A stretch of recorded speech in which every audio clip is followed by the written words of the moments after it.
Նիկոլ Փաշինյանը շարունակում է արցախցիների էթնիկ զտման քաղաքականությունը, արդարացնում է Ալիևի հակահայկական քաղաքականությունը և խորացնում հայաստանցի, ղարաբաղցի հակադրության քարոզը։ Սկզբում Նիկոլ Փաշինյանը Արցախը ապօրինաբար և դավաճանաբար ճանաչեց Ադրբեջանի մաս, որով հնարավորություն տվեց Ալիևին նախ շրջափակման ենթարկել Արցախը, ապա 120,000 արցախցիների ենթարկել էթնիկ զտման։ Հիմա էլ Նիկոլ Փաշինյանը հայտարարում է, որ մենք չպետք է հետապնդենք արցախցիների վերադարձի իրավունքի հարցը, որպեսզի Ադրբեջանը հրաժարվի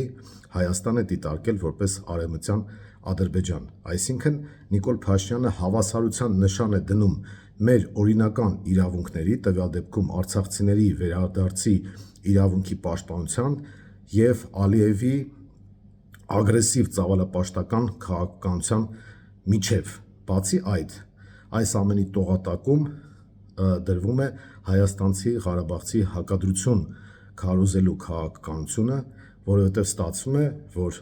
Ալիևը և Ադրբեջանը ագրեսիա են ցուցաբերում Հայաստանի հանդեպ, որովհետև մենք պաշտպանում ենք արցախցիների վերադարձի իրավունքը, այսինքն ստացվում է, որ եթե հանկարծ Ալիևը որոշի հակահայկական ոտնձգություն իրականացնել, ապա Նիկոլ Փաշինյանը այդ հարցում մեղավոր է նշանակելու արցախցիներին,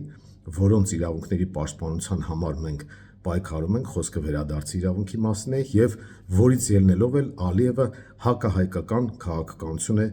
իրականացնում։ Ահա այսպիսի մոտեցումներ ունի Նիկոլ Փաշինյանը, որը փաստացի արդարացնում է Ալիևի գործողությունները և փաստաբանություն անում նրա համար։